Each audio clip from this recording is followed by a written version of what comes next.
Yo la famille, j'espère que vous allez bien, très heureux de vous retrouver. Aujourd'hui nous sommes le 3 décembre, c'est l'heure du 3e podcast ici sur ma chaîne YouTube. Et aujourd'hui on va aborder le thème comme vous l'avez vu sur la petite vidéo YouTube. On s'en fout de votre avis, ce podcast s'en fout de ton avis. Pourquoi j'ai choisi ce titre-là? C'est la première raison qui m'a poussé à faire ce podcast. C'est parce que j'ai envie de choquer. J'ai envie de sortir des rails que la société a créés, de sortir un petit peu de ce regard des autres qui peut nous peser au quotidien et potentiellement de nous empêcher d'atteindre nos objectifs et de réaliser nos rêves. Pourquoi j'ai envie de sortir des rails de la société? C'est déjà parce qu'en nutrition, on nous a prouvé des dizaines et des dizaines de fois via ma formation de coach que la société nous avait pas forcément enseigné les bonnes choses et que la société en elle-même n'est pas forcément bénéfique pour nous. Par exemple, je vous explique, les idées reçues, les stéréotypes sur la nutrition. Est-ce que, depuis tout petit, on nous apprendrait pas que le petit déjeuner est le repas le plus important? Est-ce que, depuis tout petit, on nous apprendrait pas que le sucre fait grossir? Est-ce que, depuis tout petit, on nous apprendrait pas que le féculent, le soir, font grossir? Alors que tout ça, tout ce que je viens de dire par rapport à la nutrition est faux et ça a été prouvé par les apports de la science. C'est la raison pour laquelle, aujourd'hui, dans ce podcast, j'ai envie de sortir des rails que la société a créés. J'ai envie de pousser les limites de l'extrême beaucoup plus loin. J'ai envie d'aller plus loin que l'avis des autres. J'ai envie de vous montrer qu'aujourd'hui, il est possible de réaliser ses rêves et de réaliser des choses sans passer par le regard des autres, sans passer par « Oh mon Dieu, qu'est-ce que va penser ma voisine ? Et merde, mon voisin de classe ne pense pas la même chose que moi. Et merde, ma mère n'est pas d'accord avec moi. Comment je vais faire ?» Tout simplement, tu passes à autre chose. Tu passes à autre chose, tu fais quelque chose qui te plaît, tu fais quelque chose qui te rend heureux, qui te permet d'avoir le sourire au quotidien. Et c'est ce que je t'invite à faire dès aujourd'hui. Le regard des autres ne va pas avoir d'impact sur ton quotidien. Le regard des autres ne va pas t'empêcher d'aller au bout de tes objectifs, d'aller réaliser les rêves que tu souhaites réaliser. Il n'y a pas de limite. Une autre raison pour laquelle je t'invite fortement à réfléchir sur est-ce que le regard des autres a une importance pour toi, c'est est-ce que le regard des autres te permet d'aboutir à un résultat qui te rend heureux. Aujourd'hui, tu es la seule personne au monde qui sait réellement ce qui te fait vibrer. Tu sais ce qui te donne la chair de poule, tu sais ce qui te donne le sourire, tu sais ce qui te permet d'être heureux et d'avoir le sourire au quotidien de jour en jour, être motivé à te lever. C'est ça le plus important, c'est ça qui te permet de savoir réellement dans quelle voie tu dois t'engager. Et c'est aujourd'hui ce pourquoi je te dis que le regard des autres n'a pas d'importance réellement. C'est pas le regard des autres qui va te faire sentir heureux. Il y a que toi qui peux savoir ce qui va te satisfaire et ce qui va vraiment te donner le sourire et ce qui va te donner envie tout simplement de vivre. Parce qu'on n'a qu'une seule vie. Alors pourquoi il faudrait qu'on se pousse à faire des choses qu'on n'a pas envie de faire? Moi, si vous voulez, j'ai jamais aimé le collège, j'ai jamais aimé l'école même en général. Et j'ai toujours pensé que dans la vie, c'était beaucoup plus important de faire ce qu'on aimait de faire plutôt que faire ce que la société nous a demandé de faire ou faire ce que le voisin nous conseille de faire. Aujourd'hui, c'est vraiment important que tu te dises qu'il y a des choses que t'aimes, qu'il y a des choses qui te font vibrer, qu'il y a des choses que tu as envie de réaliser, alors fais-les, va au bout de tes rêves. L'impossible devient possible que quand on s'y met, qu'on travaille, qu'on rêve, qu'on ose et on n'abandonne jamais. Ça, c'est une phrase de Xavier Dolan, peut-être que tu connais, c'est un réalisateur canadien, un jeune réalisateur canadien qui a dit « Tout est possible à qui rêve, ose, travaille et n'abandonne jamais ». C'est-à-dire que si tu rêves, que t'oses réaliser tes rêves, que tu travailles d'arrache-pied jusqu'à la dernière goutte de sueur, oui, tu vas pouvoir y arriver. Il y a une chose extrêmement importante si tu veux aller au bout de tes objectifs, n'abandonne jamais. N'abandonne jamais. Je te le répète, n'abandonne jamais, d'accord? Chaque échec est un essai. Il faut bien retenir ça. Il y a une route vers le succès, elle est longue potentiellement si jamais t'as pas tous les outils en main, tu maîtrises pas tous les paramètres, mais il y a une chose qui est vraiment importante, c'est de comprendre que la route vers le succès est remplie de plein de petits échecs. On dit souvent qu'un grand cavalier, c'est un cavalier qui tombe 10 fois et qui se relève 11 fois. C'est ça que je veux te faire comprendre. C'est qu'aujourd'hui, pour réaliser tes rêves, il faut croire en toi, il faut persévérer. Alors le regard des autres, si tu commences à apporter de l'attention dessus, tu vas jamais t'en sortir.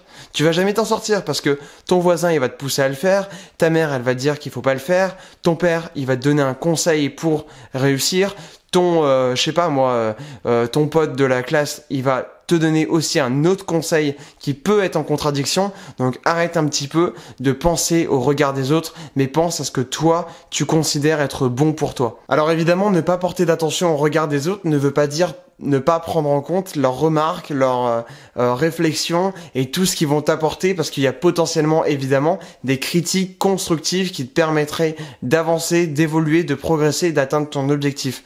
L'avis des autres doit être pris en compte dans ta réflexion, d'accord?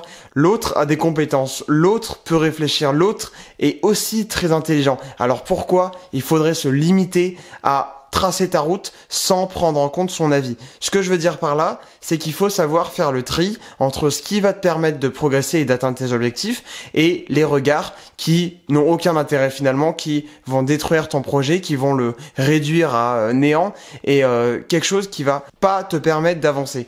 Voilà, il faut savoir faire le tri dans le regard des autres. Est-ce que leurs réflexions sont pertinentes? Est-ce que ça va te permettre d'avancer dans ta dynamique de progression? Et est-ce que ça va te pousser à aller encore plus loin et te rapprocher donc de ton objectif final? Le regard des autres n'a pas d'importance sur ce que tu dois faire, mais a de l'importance sur comment tu dois le faire éventuellement, sur comment tu dois construire ton projet. L'autre, comme je t'ai dit, il a des compétences, il est intelligent.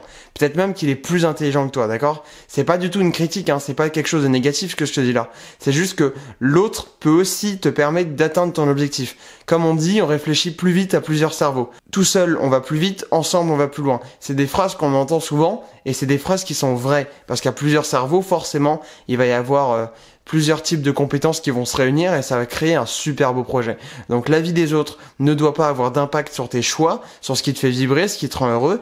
En revanche, l'avis des autres doit, à mon sens, être intéressant quand les critiques sont constructives, quand les critiques te permettent de progresser dans ton projet et d'avancer vers ton objectif final. En revanche, et je risque de me répéter, le regard des autres ne doit pas avoir d'importance à partir du moment où tu sais, t'es sûr au fond de toi que c'est cette activité, cette philosophie, que c'est cette dynamique, que c'est cette pratique qui va te permettre d'atteindre ton objectif final et c'est ça qui te rend heureux, c'est ça qui te fait vibrer, qui te donne la chair de poule, qui te donne vraiment envie de te lever le matin et qui donne un sens à ta vie tout simplement. Petit exemple, Thibaut InShape. Au début, pour ceux qui ne le savent pas, parce que peut-être que vous le savez pas, Thibaut InShape, il était dans une école de commerce, d'accord? Et il a commencé les vidéos avec son dans la team, je sais pas quoi.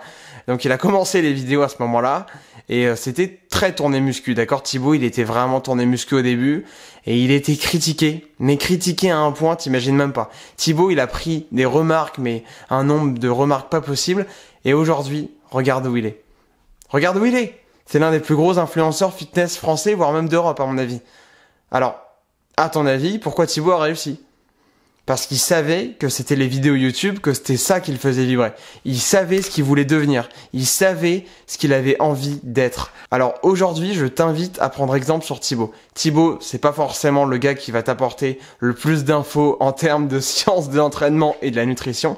Là-dessus, on est bien d'accord. En revanche, Thibaut est une super source d'inspiration sur la persévérance, sur le progrès, sur l'envie de réussir. Thibaut est quelqu'un qui a réussi parce qu'il avait profondément envie et il savait que c'était les vidéos YouTube qui le faisaient vibrer et c'est la raison pour laquelle il est là aujourd'hui. Enfin, dernière chose et je vais te laisser là-dessus dans ce podcast. Est-ce que aujourd'hui, finalement, tu penses pouvoir accorder de l'importance au regard des autres lorsqu'il s'agit d'un jugement premier ? Finalement, quand tu portes un jugement sur une première impression, est-ce que le jugement, t'es sûr qu'il aboutit? Est-ce qu'il est réfléchi? Est-ce que la personne s'est penchée dessus pendant plusieurs jours, voire même plusieurs semaines? Bien sûr que non. Alors pourquoi aujourd'hui, il faudrait que tu accordes de l'importance à quelqu'un qui peut avoir des stéréotypes, des idées reçues, à quelqu'un qui a peut-être des idées derrière la tête et qui a envie de te critiquer parce que il y a ces idées derrière la tête justement. Donc pourquoi aujourd'hui, toi, derrière ton écran, il faudrait que tu te fies à des commentaires ou à des réflexions qui ne sont que la conséquence d'un jugement premier et d'une première impression? Je te le demande, pourquoi aujourd'hui, toi, tu devrais accorder de l'importance à ça? Non, toi, ça fait des années, ça fait même plusieurs dizaines d'années, même peut-être, que tu réfléchis à ton projet, que ça te fait vibrer, que tu as envie d'aller au bout, que tu as envie de réussir, tu as vraiment envie de réussir, c'est au plus profond de toi. Alors pourquoi il y a quelqu'un, en l'espace de 2-3 minutes, il suffit qu'il regarde une vidéo YouTube et c'est terminé, qui te commente « c'est nul ce que tu fais, change de métier », Tu sais que c'est ça qui te rend heureux, tu sais que c'est ça qui te fait vibrer. Alors ne va pas chercher midi à 14h et n'accorde pas d'importance à cette personne qui est là juste pour te descendre et qui, en général, on le dit souvent, est même peut-être jalouse de voir que tu crées des choses, que tu es là pour avancer, que tu es là pour progresser. Quand on crée quelque chose, il y a toujours des gens qui vont venir un petit peu nous critiquer sur notre dos parce que au fond d'elles, elles sont jalouses. Toi, tu es en train de réaliser tes rêves. Toi, tu es en train de progresser. Tu es en train de construire ton projet brique sur brique et qui va réussir, qui va aller de l'avant, qui va te permettre d'être heureux, tout simplement. Cette personne qui porte un jugement premier sur ton contenu n'est pas une personne bénéfique pour toi. Il faut l'éliminer. Il faut ne pas prendre en compte ce qu'elle dit pour la bonne et simple raison qu'il s'agit d'un jugement premier et que ce n'est absolument pas abouti. Voilà. J'espère sincèrement que ce nouveau podcast t'a plu. Si c'est le cas, évidemment, je t'invite à me le dire en commentaire sur cette vidéo YouTube.